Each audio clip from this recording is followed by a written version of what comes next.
R K Singh sir, जरा मुझे ये समझाइए, और आपसे बेहतर कौन समझा पाएगा, ये नैरेटिव कितना नुकसान पहुंचाता है। एक तरफ आप नक्सलवाद और उसकी समस्या से ग्रसित इतने राज्य, जिसका मैंने पहले भी जिक्र किया, मैं उनको दोहराती नहीं हूं, लेकिन नक्सलवाद को जब जड़ से खत्म करना है तो क्या हम उसको लेकर एक सामूहिक अप्रोच नहीं अपना सकते? लाल आतंक का साया, किडनैपिंग से लेके मौत के घाट उतार देना, जिस तरीके की गतिविधियों में इन्वॉल्व नक्सली रहते हैं, उसके बाद अगर कोई सरकार, अगर गृह मंत्रालय इसको लेकर अग्रेसिव स्टेप्स उठाता है और इतना बड़ा ऑपरेशन जिसको अंजाम दिया जाता है, अचानक से एक पॉलिटिकल स्टेटमेंट आता है, ये कैसा सेंटिमेंट बनाता है और कैसे इस ऑपरेशन की गंभीरता को कम कर देता है? ऐसा है पूर्णिमा, ये पार्टी जो है अपने आप में ये देश हित में कभी काम नहीं किया इसने। शुरुआत से ही मैं आपको एक छोटा सा बैकग्राउंड देता हूँ नक्सलिज्म का। नक्सलिज्म स्टार्ट हुआ 1967 में नक्सलबाड़ी से जी। लेकिन वो सक्सेसफुल नहीं हो पाया। थोड़े दिनों में उसको पुलिस और पैरामिलिट्री फोर्सेस और सबने मिलके उसको ख़त्म कर दिया। तब ये कांग्रेसी ने सोचा कि इसको चाइना से कैसे जोड़ा जाए, इसलिए इन्होंने एक रेड कॉरिडोर बनाने का प्लान बनाया। और वो रेड कॉरिडोर शुरू हुआ नेपाल से, और नेपाल से लेकर डाउन साउथ तक हमारे यहाँ नक्सलिज्म को फैलाया गया। उसके कर्ता धर्ता यही लोग हैं। नेपाल में राजा का शासन था, राजा अपने आप में बहुत सही काम कर रहे थे, लेकिन कांग्रेसियों को मुश्किल हो रही थी उनके साथ टाई अप करना। वो अपने देश के खिलाफ कोई भी काम नहीं होने देते, तो इन लोगों ने वहां कांग्रेस, नेपाली कांग्रेस पैदा कर दिया। नेपाली कांग्रेस का मकसद यही था कि वहां पर इनस्टेबल करो राजा के शासन को, और इनस्टेबल करने के बाद वहां पर आप देखिए धीरे धीरे पहले कांग्रेस, नेपाली कांग्रेस, फिर उसके बाद कम्युनिस्ट वो आ गए। तो ये रेड कॉरिडोर बनना था चाइना से लेके डाउन साउथ इंडिया का। इसके लिए ये लोग प्रयासरत थे। ये लोग देश हित में कांग्रेसी कभी नहीं रहे, चाहे आप इनके पहले प्राइम मिनिस्टर से ले लो या आज तक के। और आज तक को इनके जो लीडर हैं सबसे बड़े, वो तो विदेशों में जाते हैं और हिंदुस्तान के खिलाफ बातें करते हैं। यहाँ डेमोक्रेसी है, यहाँ सब कुछ बोल सकते हो, बोलो, क्यों जाते हो वहां?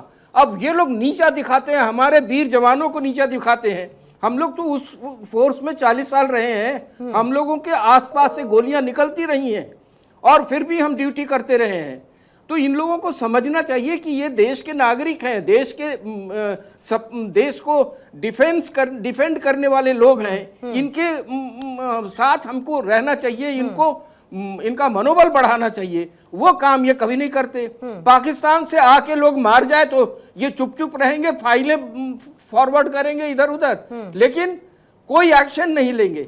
आज की डेट में हमारा जो प्रेजेंट गवर्नमेंट है वो एक्शन ले रहा है, तो उसमें भी इनको तकलीफ होती होगी, क्योंकि इनका तो काम था देश को बांट देना। जिस तरह से रेड कॉरिडोर बन रहा था, इंडिपेंडेंस के टाइम में इन लोगों ने एक प्रपोजल दिया था कि वेस्ट पाकिस्तान से ईस्ट पाकिस्तान, उन दिनों में जो बांग्लादेश था, उसको एक कॉरिडोर देंगे बीचों बीच। तो इस तरह की मानसिकता इनकी पुरानी रही है। इन लोगों ने नेपाल को नेस्त नाबूद कर दिया वहां कम्युनिज्म लाके, ये इनकी देन है। आपने सिंह साहब मानसिकता की बात की।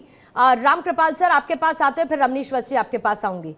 फिर मैं ये क्यों ना कहूं, जिस तरीके से सिंह साहब कह रहे हैं कि फिर तो ये इनकी फितरत ही है ना, हम जाकर सर्जिकल स्ट्राइक करते हैं तो ये उस पर सवाल उठाते हैं। फिर उसके बाद मुठभेड़ में आतंकियों के खिलाफ एक सबसे बड़ा ऑपरेशन चलाया जाता है। गृह मंत्री आते हैं, बताते हैं कि 80 से ज्यादा नक्सली मारे गए, 125 से ज्यादा गिरफ्तारियां हुई, 150 से ज्यादा माओवादियों ने सरेंडर कर दिया। इनकी छत्तीसगढ़ में पॉलिटिक्स को सूट करता है क्या ये, कि इस तरीके से नक्सलियों के एनकाउंटर को आप फर्जी बताइए तो वो पूछ, वो पैक्ट बनी रहेगी और हमारी राजनीति चमकती रहेगी, या फिर सिर्फ फितरत समझ के छोड़ देना चाहिए और गंभीरता से नहीं लेना चाहिए? देखिए, वरुण जी ने और सिंह साहब ने अभी बहुत अच्छे तरीके से सारी बातें रखी हैं, मैं उसको दोहराऊंगा नहीं। आपका जो सवाल है, ये सवाल तो कांग्रेस, इसका जवाब तो कांग्रेस को देना चाहिए कि ये इस तरह की जो भी चीजें आप कर रहे हैं, क्या राजनीतिक रूप से आपको कोई फायदा आज तक मिला है? अगर फायदा मिला होता तो ये हालत ना होती। एक बात मैं बताऊं, हार की जो एक आशंका होती है ना, या बिल्कुल एक तरह से वो निश्चित अगर दिखाई पड़ती है तो अमूमन पार्टी हो या व्यक्ति हो वो दिशाहीन हो जाता है। एक कांग्रेस की दिशाहीनता का ही एक उदाहरण है। जब आपने यह तय कर लिया है कि 2014 से लेकर 24 के बीच में 10 साल हो गए, आपका एक जनरल प्रिंसिपल है कि अगर यह सरकार कुछ भी करती है बीजेपी की, चाहे वो राज्य में हो या केंद्र में, उसका हमें विरोध करना है। डाउन द लाइन अगर कार्यकर्ता को यही बात बताई गई है तो अब ये जो चीज छत्तीसगढ़ में हुई है, अब वहां के जो भूतपूर्व मुख्यमंत्री हैं उनके सामने 3 विकल्प था, या तो चुप रहते या इसकी तारीफ करते और तीसरा था कि निंदा करते या फेक बताते। अब दिक्कत यह है कि कोई भी कांग्रेस का कार्यकर्ता बीजेपी के किसी भी काम को, उसके सरकार के किसी भी काम को की तारीफ नहीं कर सकता। और अगर मौन रहते तो उनको लगता था कि इतनी बड़ी घटना पर मौन कैसे रहा जाए, तो नुकसान करेगा। तो चलो क्यों न क्यों कोई जलेबी छान के ऐसी बात कर दो कि जिसका अभी कांग्रेस के प्रवक्ता कह रहे थे 2012 की बात है। हाँ, पहले की अरे बात 2012 की बात है तो 12 साल के बाद आज उसके कहने का लॉजिक नहीं, क्या इसीलिए था? तो सर मैंने पूरा स्टेटमेंट वर्बेटम पढ़ के बताया ना कि उन्होंने एग्जैक्ट 4 महीनों की बात की।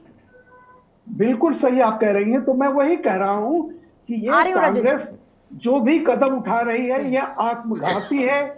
यह बयान भी उसके लिए आत्मघाती होगा। जैसे पुलवामा का इन्होंने वो कहा स्ट्राइक जो हमारे इंडिया ने किया था उसको फर्जी बताया, उसका वो मांग रहे थे।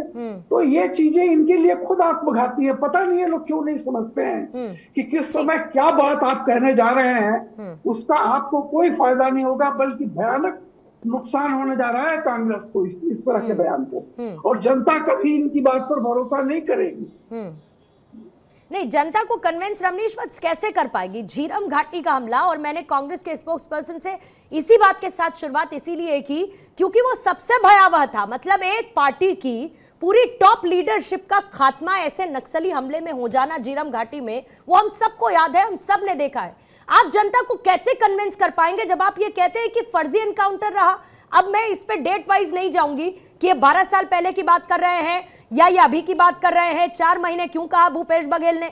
जैसे ही कह दिया विष्णुदेव साय ने कि भाई आप प्रमाणित कर दीजिए, तो वो कहते नहीं जी बधाई, बहुत अच्छा काम किया। इस तरह के बयान देखिए पहली बार तो आया नहीं है। कांग्रेस नेतृत्व के तरफ से की बात करें, उनके कार्यकर्ता की, उनके नेताओं की बात करें, क्योंकि कहीं ना कहीं इन्होंने, जैसा कि मैं आईजी साहब जो हमारे पूर्व आईजी हैं उनसे मैं सहमत हूँ, कहीं ना कहीं संरक्षण तो इन पार्टियों का रहा ही है। चाहे अब पश्चिम बंगाल की बात करें, देखिए आज जो है प्रधानमंत्री मोदी जी का है जीरो टॉलरेंस।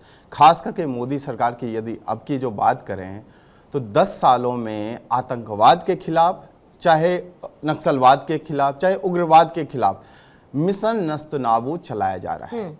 इसका हमने प्रतिफल 2019 में सीमा के पार भी हमने देखा, कैसे पाकिस्तानियों की हमने धूल चटाई एयर स्ट्राइक और सर्जिकल स्ट्राइक करके। चाहे सीमा के अंदर की बात करें, नक्सल अभी देखिए ना 29 जो है हार्डकोर नक्सली को मार गिराया हमारे बीएसएफ के जवान और जीआरजी जो है संयुक्त ऑपरेशन दोनों हुआ। अरे साधुवाद देने की जरूरत है भाई। और उसमें 8-8 लाख रुपए के इनामी नक्सली थे। आप देखिए, आप वही शंकर राव 25 लाख का इनामी था। शंकर राव जो उसका था, जो नेता था, वो प्रमुख, वो तो 25 लाख का इनामी। ऐसे लोग देखिए एक बार की नहीं, इसके पिछले महीने ही 15 नक्सली मार गिराए गए। और इस तरह का जो मिशन आज पहली बार थोड़ी है, 2014 से लेकर के ये मिशन जो है लगातार जारी है। और बहुत कम समय आप देखिएगा कि मोदी सरकार के तीसरे चरण में आप देखिए नक्सल जो है मुक्त भारत देश कहलाएगा। जैसे क्या है, देश जो है अब कांग्रेस मुक्त भारत करना चाहती है, वैसे नक्सल मुक्त भारत करना चाहती है। ऐसा मैं क्यों कह रहा हूं? ऐसा मैं इसलिए कह रहा हूं क्योंकि कहीं ना कहीं कांग्रेस ने प्रश्रय दिया है और भूपेश बघेल इस तरह के बयान जारी करके, सुनिए, आप दोनों को एक साथ जोड़कर ये तो नहीं कह सकते। इस तरह देखिए, एक मिनट रमनीश जी, मेरा ऑब्जेक्शन है इस पे। रमनीश जी, मेरा इस पे ऑब्जेक्शन है। आप जब दोनों को एक प्लेटफॉर्म पर ले आते हैं तो आप ये कहना चाह रहे हैं कि एक तरफ वो आतंक फैलाते हैं तो कांग्रेस भी आतंक फैला रही है। देखिए, आप दोनों का कंपैरिजन नहीं कर सकते ना सर। एक पॉलिटिकल पार्टी है, सुनिए, नहीं मेरा कहना, आप उनकी पॉलिसी से अग्री डिसअग्री आप कुछ कर सकते हैं, आप उसका जो पॉलिटिकल एनालिस्ट होने के नाते एनालिसिस कर सकते हैं, अलग बात है। लेकिन आप दोनों को एक प्लेटफॉर्म प्लेटफॉर्म पर लाके ये तो नहीं कह सकते। देखिए बात है कि हमारे सेना के जवान को सड़क चाप गुंडा कहा जाता था, तो इस तरह की पहली बार नहीं आई है। आप देखिए इतना बड़ा ऑपरेशन हुआ है तो साधुवाद देने की जरूरत है। अरे नीतियों को कहां लेके जाएंगे भाई, नीतियों को क्या करेंगे आप? देखिए इस तरह के सेनाओं के ऊपर आप यदि चोट करेंगे तो जनता कहां से आपको वोट देगी भाई? जनता तो वोट तभी देगी ना, सेना के जवान को आज सलाम करने की जरूरत है। आज देखिए दंतेवाड़ा की बात करें, कांकेर की बात करें, चाहे आप छत्तीसगढ़ में आप बहुत सारे नक्सली क्षेत्र हैं, चाहे नारायणपुर की बात करें, चाहे हमने राजनांदगांव की बात करें, और देखिए 11 राज्य के अलावा 90 जिले ऐसे, 11 राज्य में 90 ऐसे जिले हैं जो नक्सल प्रभावित क्षेत्र हैं।